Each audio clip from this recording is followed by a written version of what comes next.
So, good morning, everyone. I just wanted to let everyone know that we are having a special interview. We've started off the Marketing Optimist series of interviews with people who've got interesting stories where their journeys can maybe be inspiring to other people. So I have the greatest pleasure of interviewing Claire Culliford. And in full transparency, I feel I ought to let people know that Claire and I have known each other for quite a long time. I won't say how many years because nobody needs to know that, but we can't remember not knowing each other. So I am incredibly proud to say that Claire is a very dear friend of mine and that I have such a talented friend. So when I was given the opportunity to do these sorts of interviews and to pull together some interesting topics for people to listen to, Claire obviously sprung to my mind immediately. She has a very interesting journey, and at the moment she is a writer and author of children's environmental books. She has a full series of The Little Helpers, and they've been translated into 12 different languages. I've got a series of questions that I'm going to put to Claire to help kind of facilitate the discussion. And obviously there's likely to be an awful lot of chat along the way, but hopefully you will all find this very interesting in terms of the journey, the inspiration, the resilience, the determination in order to achieve a goal that you set out to achieve. So, hi Claire. Hi. Now, my first question is going to be, I'm going to start in at the deep end and ask, what is your greatest achievement in your journey? Because I know it's been a long journey and I'm sure we'll backtrack onto it, but what has been the greatest achievement for you in this journey? I think undisputably it would have to be after many years, finally getting a publishing deal for the full book series, The Little Helpers, because it's something quite unique for an author to have happen. Often one book gets signed up. To have multiple books signed up at the same time, obviously, is what I would deem thus far to be the most exciting and possibly, the most memorable achievement on the journey. That is a huge achievement. So what were the steps that you took in order to get to that? And did you always know that selling the international rights for your books was the thing that you wanted to achieve? Was that always the main thing that you wanted to get to? Yeah, coming from a background where I've always worked very internationally, so having a background where I'd worked in translation, I'd worked in education, and in both rounds there'd been an awful lot of international work. I was aware that having a series was very important, but also that having something with global appeal was extremely important in terms of getting the kinds of messages that the book series gets out to young children, and thus enabling them also across different countries as they grow older to talk about something and there being a commonality. We do it today ourselves. There are certain authors around the world that you can speak to people from other countries about, and we remember them from childhood. It was something of that ilk that I really set out to create. Fantastic. And I think you very much have done that, because I think the characters do encompass all of the different international cultures. All of that, you've got the Hector the hedgehog, and you've got the parrot, you've got the koala, and everybody in there. They're all part of a team, but they are international and they're all problem solving as well, which I think is really important. It's not just a story, and I love the fact that they tie into the national curriculum, that they give empathy as well as the problem solving. It's the fact that we are all in this together. We have a global problem that we have to solve. Right, kids, let's see how we can manage to do it. So I think it's wonderful. So how did you come up with the idea? It was a number of things culminating really in the series. Obviously a background in writing and creative writing as well as translation, and having worked in education for many years. And I was involved in certain projects that involved very large international entities, some governments, large-scale organisations, that made me aware when we were doing some environmental work with teenagers and young adults that there was a lack of means to raise awareness amongst younger children of the really important social and environmental issues that we all face globally, and in a way that doesn't cause anxiety or doesn't cause any type of worry, but that is very uplifting and positive, yet dealing with what are very substantial and sometimes quite serious issues. Yeah, I think and thus began the first couple of books. That comes across really well, the fact that you actually are looking to empower the young people and actually give them tools and strategies in order to deal with everyday problems, as well as the global ecological problems. But it's the everyday problem solving that they can get tools and tips from solving the bigger problems. It gives them thought processes in order to be able to deal with different things. What have you enjoyed the most doing, other than working with the children? Because I know you love working with the children and getting the story out of that. But what have you enjoyed? What have you enjoyed in the process the most? I think there's lots of different things, some of which I knew I would enjoy because that's why I started doing what I was doing, and other things that you maybe don't expect, you discover along the way. I love researching for writing, so I have loved the amount of knowledge I've been able to acquire about these big global environmental and social issues. I love coming up with the ideas for stories, and obviously you need to inform yourself quite significantly in order to do that. So that's a really fun part of the process. Trialing them with children is incredibly enjoyable because they are the harshest critics that exist and yet the funniest. So every time there is much joy, there is much laughter, and there's much learning when they simply come back and tell you what is and isn't good with them and what they do and don't want. So that's a wonderful part of the process.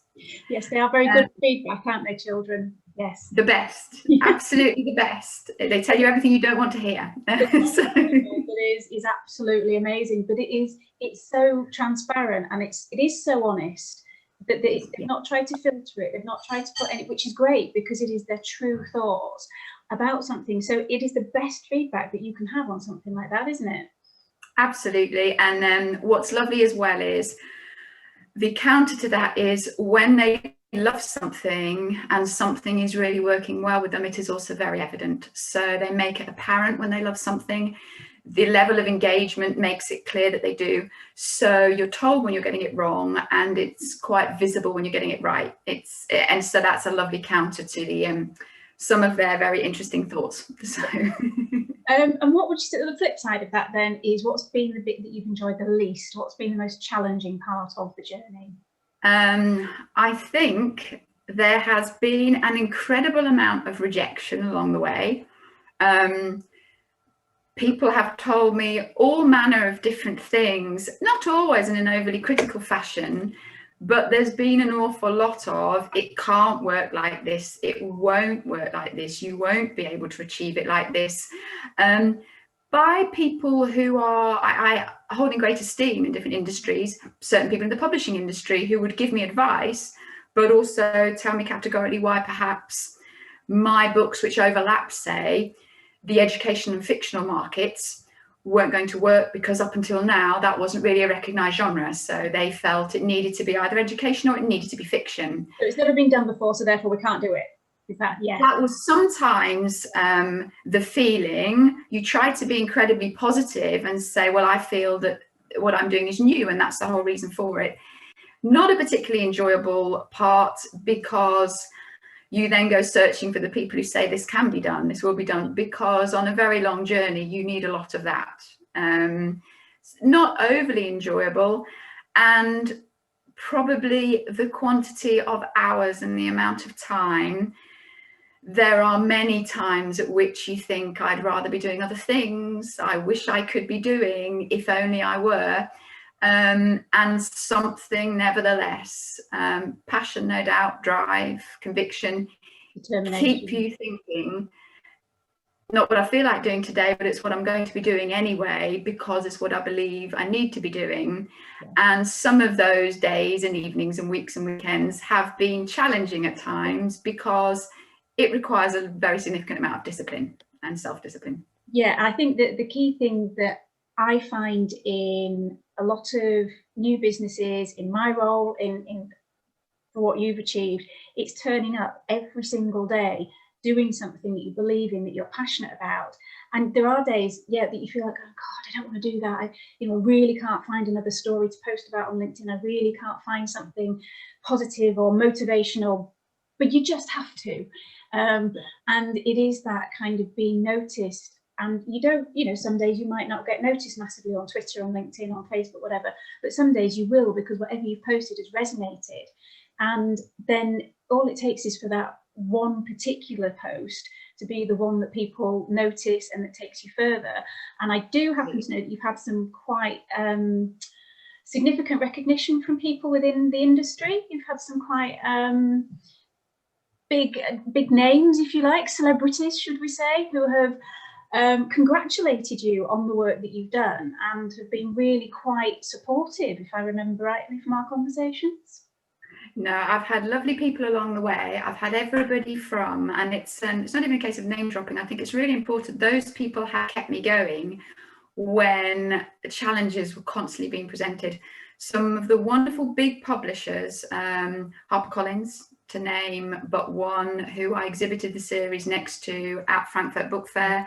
I was a very small individual author entity. They're obviously huge, were incredibly supportive, helpful, encouraging. Their one entity springs to mind and kept me going.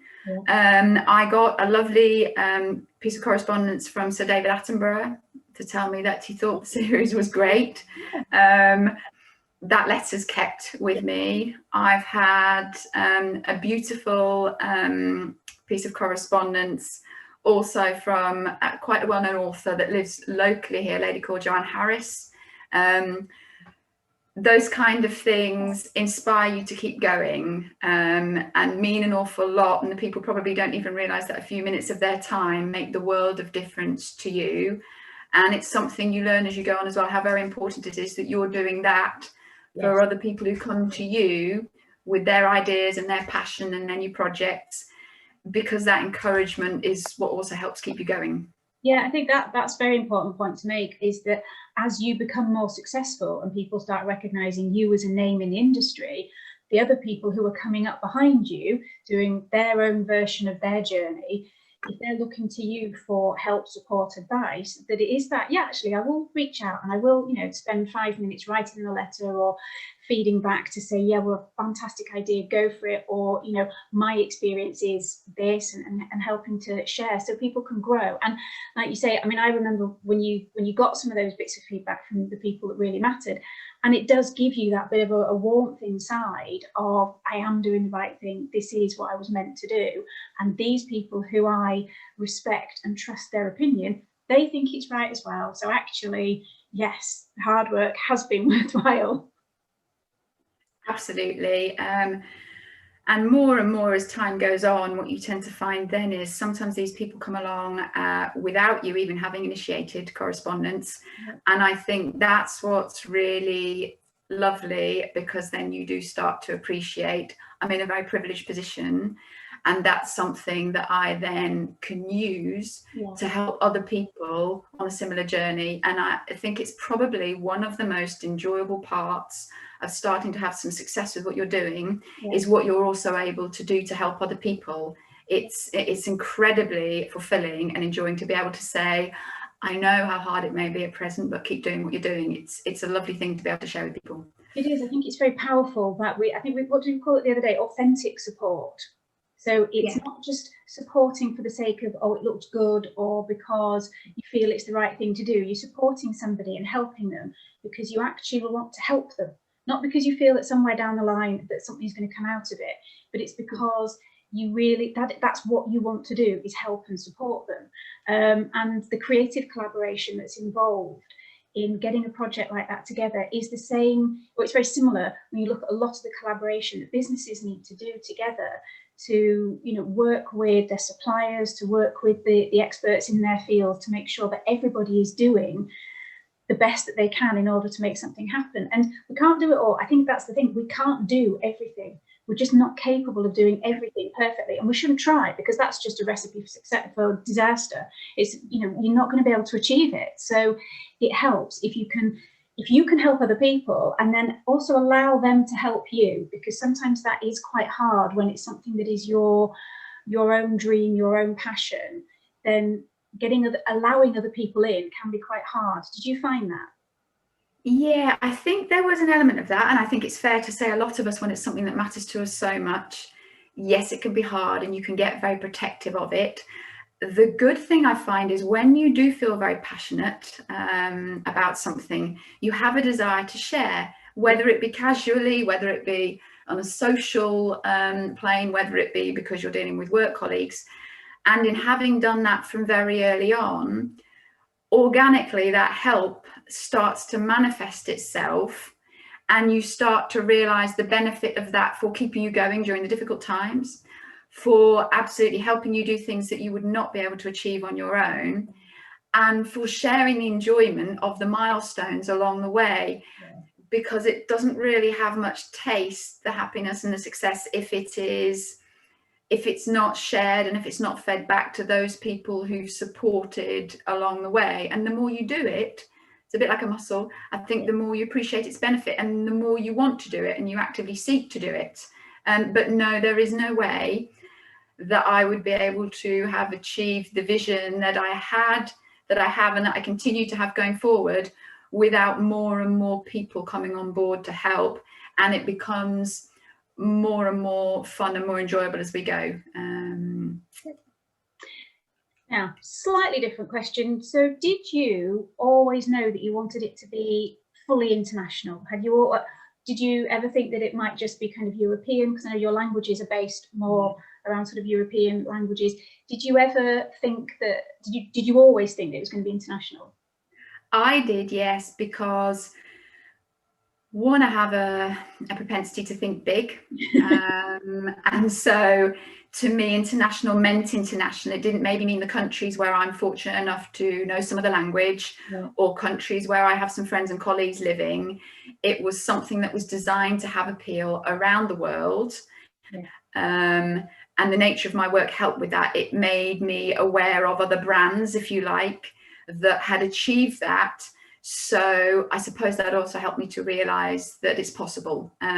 Thus, it didn't seem extraordinary at the outset to determine the brand I want to create is something that has global appeal. So yeah, definitely from the start. Excellent. And I did have another question. Yes, it was to do with, we talked before about, and I don't really want to talk too much about it because everyone's talking about the pandemic. And it's not about the pandemic, but do you feel that the fact that we are in a global pandemic has made the whole international side of things feel that little bit closer?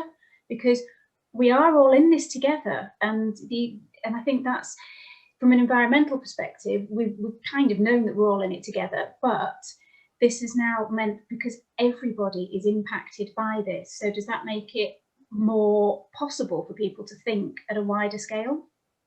I think it has done. I was starting to notice prior to this year, probably the last couple of years, and having travelled quite extensively with the series, the commonality everywhere I went, people's concern about these issues, their feeling that it was imperative that we educate the next generation positively and with a solution focus rather than just focusing on the problems and the issues.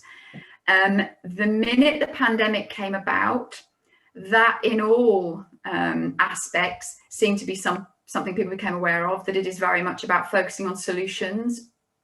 Problems are there, but the way forward is solutions.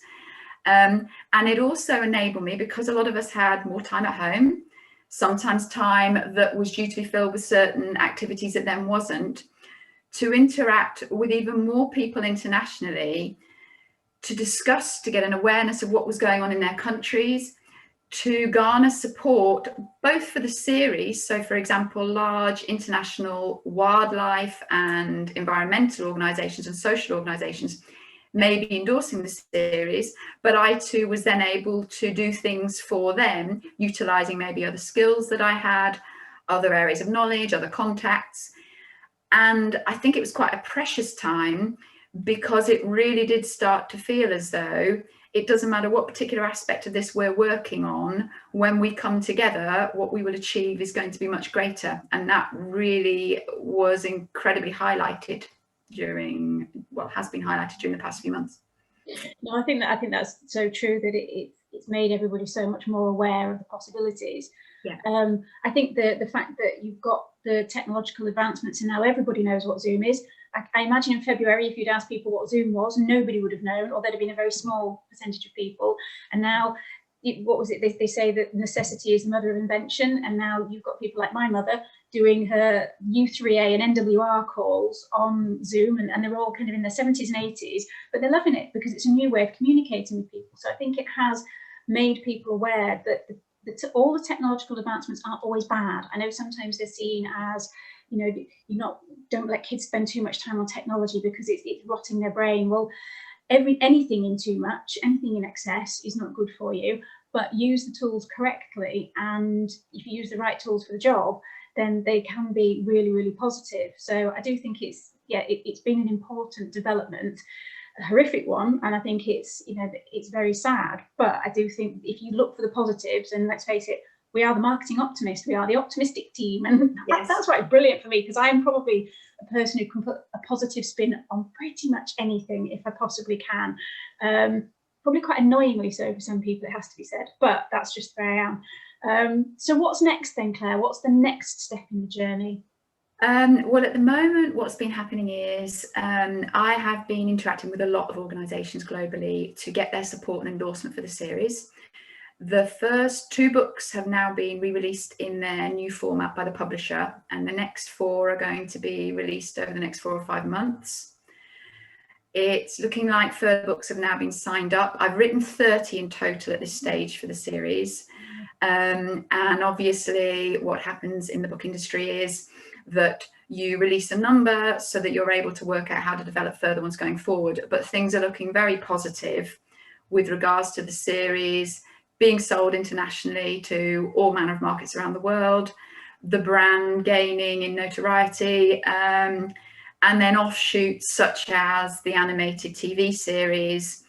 And meanwhile, I'm being approached by people who have other significant brands of a type that might involve endangered species or might involve environmental message, to be able to write for them, so that once again we can all put our cumulative skills together and create something bigger and more significant and with more impact as a whole than potentially it would be in its constituent parts. So from here it would seem lots more writing, and that the Little Helpers over the next year will be growing enormously on a global scale. Fantastic. So the Little Helpers are really helping, and they're getting help from other people. So that's exactly how it's meant to be. It's absolutely, yeah, it's fantastic.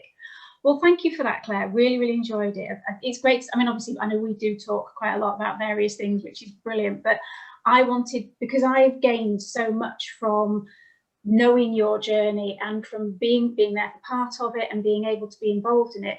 And I just thought that there are so many lessons that people can learn about the thinking big, thinking internationally, the collaborative teamwork, accepting help, giving help. There's so many things there, and turning up every single day to do something, even if you're not 100% feeling it that morning.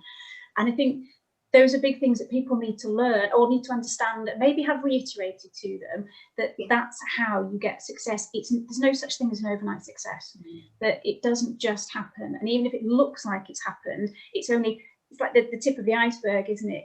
People only see the top bit. They're not seeing all the rest of the work that went on in order to achieve the bit that is then seen in the media.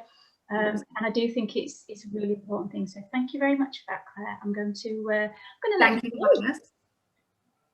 Thank you.